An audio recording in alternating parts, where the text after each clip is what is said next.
Assalamualaikum warahmatullahi wabarakatuh. Nama Imam Ashraf Diuddin dari Prodi BK semester 3, NIM 1901 00010, matkul praktikum BK Belajar. Dalam pertemuan kali ini dengan tema tetap bahagia di tengah pandemi COVID-19. Seringkali kita merasakan berbagai hal, merasa tidak bahagia, merasa tidak senang di tengah wabah pandemi COVID-19 ini. Nah, permasalahannya seperti apa? Sampai kapan kita akan selalu di rumah? Kalau sehari dua hari tentu tidak masalah. Namun sudah kita rasakan bahkan hampir satu tahun kita terkena dampak pandemi sehingga harus di rumah, bahkan melakukan aktivitas yang lain pun terbatas, harus menggunakan protokol kesehatan maupun yang lainnya. Nah, namun bagaimana ya supaya kita tetap merasakan kebahagiaan di tengah pandemi ini, sedangkan kebahagiaan merupakan separuh obat untuk berbagai penyakit, termasuk penyakit yang disebabkan oleh virus corona tersebut. Tetapi dengan berbagai impitan dan masalah yang lain yang ditimbulkan juga, rasanya sulit juga untuk tetap bahagia, ya kan? Karena ada virus corona. Ya, memang yang namanya ketidakpastian itu mau gak mau membawa kecemasan, itu tadi yang namanya virus corona.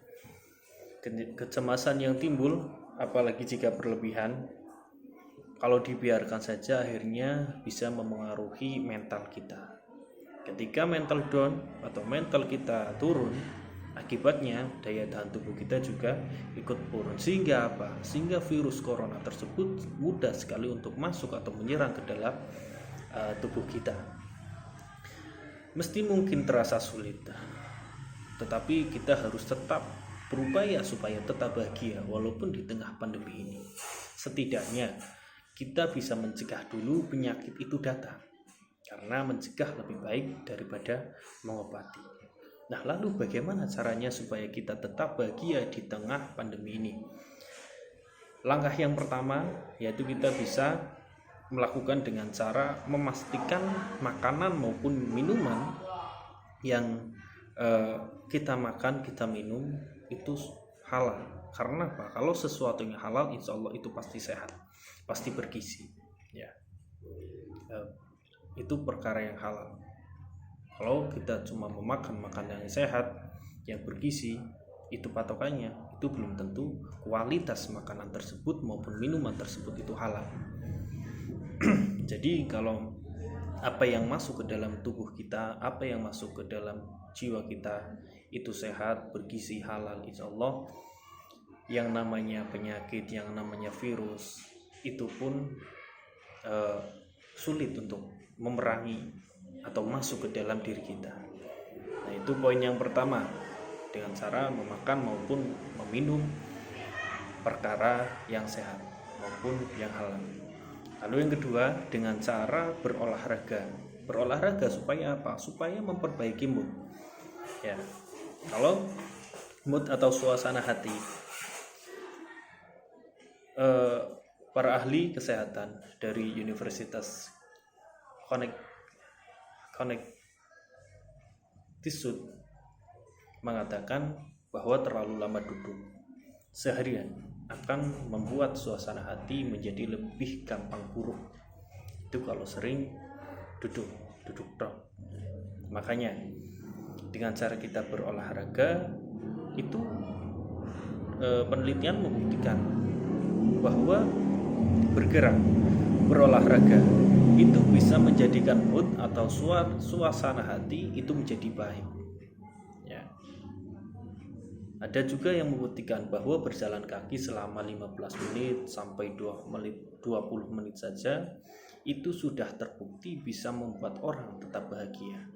Apalagi melaksanakan olahraga yang lainnya, bersepeda, maupun yang lainnya. Namun di situasi pandemi ini kita tetap menjaga yang namanya protokol kesehatan. Itu yang kedua, dengan cara berolahraga supaya mood, suasana hati itu rileks, tenang.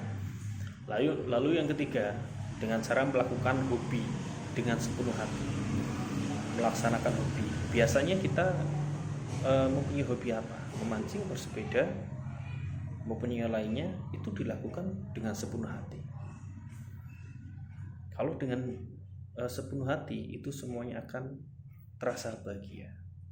Kalau kita posisinya sudah bahagia, segala sesuatu yang kita anggap sakit pun itu tidak akan terasa. Nah, lalu yang keempat, akses berita update virus corona seperlunya saja. Karena yang namanya berita, kabar itu tidak 100% mutlak kebenarannya. Itu tidak.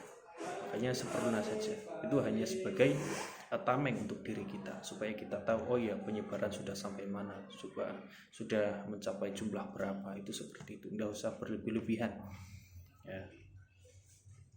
Lalu yang selanjutnya, dengan cara menghubungi keluarga, saudara, atau orang terdekat via video call atau VC ya, video call atau WA, itu akan terasa lebih aman. Karena apa? Karena ada jarak, tidak terlalu dekat ya.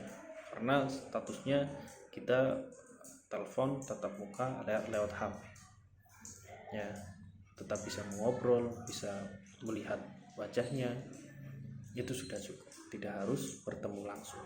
Itu demi menjaga atau mencegah penularan COVID-19 ini. Lalu poin yang selanjutnya, jangan mencari rasa bahagia dengan belanja ya.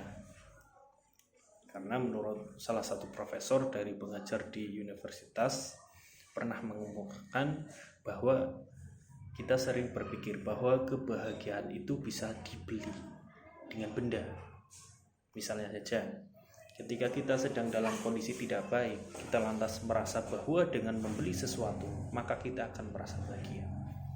Ketika ternyata dengan membeli satu barang tidak membawa kebahagiaan, seperti yang sebelumnya, kita kira-kira pun lantas mempertimbangkan untuk beli barang lain lagi.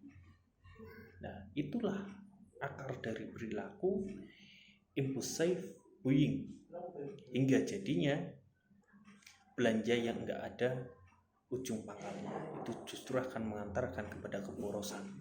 Padahal kebahagiaan itu yang hanya kita rasakan itu lewat hati. Hati senang, hati bahagia, semua akan bahagia ya, bukan karena nafsu, bukan hanya ingin membeli barang saya bahagia, tidak. Makanya ada baiknya dipertimbangkan lagi. Karena dengan cara membeli barang, okelah, satu, kita membeli barang terus kita bahagia. Apakah dengan membeli barang lagi untuk yang kedua kita akan merasa bahagia lagi? Itu belum tentu. Kemudian yang selanjutnya, tetap bersyukur. Artinya dalam situasi apapun kita harus tetap bersyukur. Bersyukur karena masih bisa diberi makan, masih bisa bernafas dengan cara gratis. Ini yang seringkali dilupakan oleh manusia. Bahwasanya kita itu sebenarnya tetap mendapatkan rezeki. Sedangkan rezeki itu terbagi menjadi dua. Ada yang rezeki yang sifatnya bil kasbi maupun bil hasbi. Nah, rezeki yang sifatnya bil hasbi ini itu yang sering disyukuri oleh manusia. Bersyukur bisa tidur nyenyak, bersyukur bisa bernafas secara gratis, bersyukur masih bisa mendengar, bersyukur masih bisa melihat. Itu kan hal-hal yang jarang sekali bersyukur, hal-hal yang jarang disyukuri oleh manusia. Nah, maka dari itu, walaupun dalam situasi pandemi seperti ini, sebisa mungkin kita harus tetap bersyukur. Bersyukur tidak harus mempunyai harta benda yang banyak maupun teman yang banyak, maupun keluar berkumpul dengan teman-teman maupun sanak famili yang lain.